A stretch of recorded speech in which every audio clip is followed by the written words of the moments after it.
Bismillahirrohmanirrohim. Assalamualaikum warahmatullahi wabarakatuh. Saya Siti Nuraini dari SMP Negeri 1 Leles, Garut, Jawa Barat akan menyampaikan intisari pemikiran Ki Hajar Dewantara tentang pendidikan. Pendidikan diartikan sebagai tuntunan dalam hidup tumbuhnya anak-anak dan tujuannya adalah agar dapat mencapai keselamatan dan kebahagiaan yang setinggi-tingginya baik sebagai manusia maupun anggota masyarakat. Di dalam proses menuntun, anak atau siswa diberi kebebasan, sementara pendidik sebagai pamong dapat memberikan tuntunan agar anak atau siswa dapat menemukan kemerdekaannya dalam belajar. Merdeka belajar dapat diartikan bahwa siswa dapat belajar sesuai dengan keunikan dan kecepatan belajarnya masing-masing dan sesuai dengan kodrat alam yang dimilikinya, tetapi tetap mempertahankan kodrat zaman agar mereka dapat menjalani kehidupan di masa depan. Aspek penting lain dalam pendidikan adalah budi pekerti, yang merupakan paduan antara cipta atau kognitif, karsa atau afektif, dan karya atau psikomotor.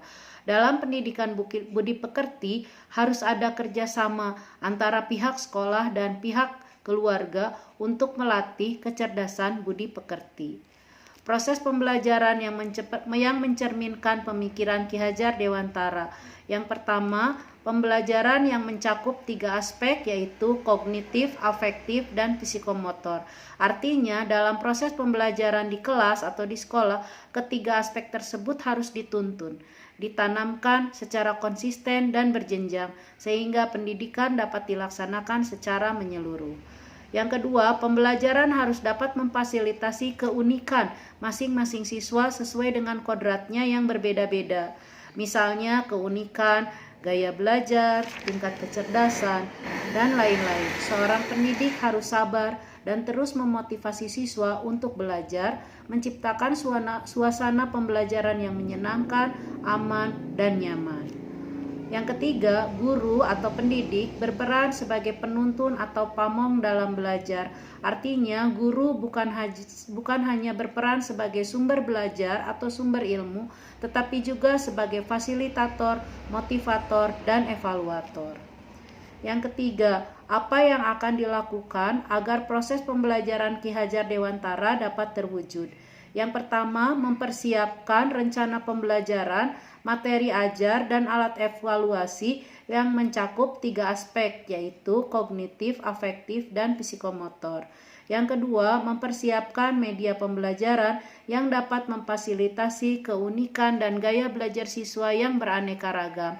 Bersama dengan siswa, mempersiapkan ruang kelas yang aman, nyaman, dan bersih. Yang ketiga, meningkatkan kompetensi pedagogik dan profesional dengan cara belajar mandiri, mengikuti seminar atau pelatihan, kegiatan MGMP, sehingga para guru memiliki motivasi dan bekal untuk terus meningkatkan kualitas pembelajarannya di kelas. Bekerja sama dengan berbagai pihak seperti orang tua siswa, komite sekolah, rekan-rekan guru, dan pimpinan sekolah, sehingga keinginan untuk meningkatkan kualitas pembelajaran mendapatkan dukungan baik secara moral, material, maupun finansial. Konsep pemikiran Ki Hajar Dewantara yang sudah diterapkan diantaranya sudah melakukan pembelajaran yang memperhatikan ketiga aspek, yaitu kognitif, afektif, dan psikomotor.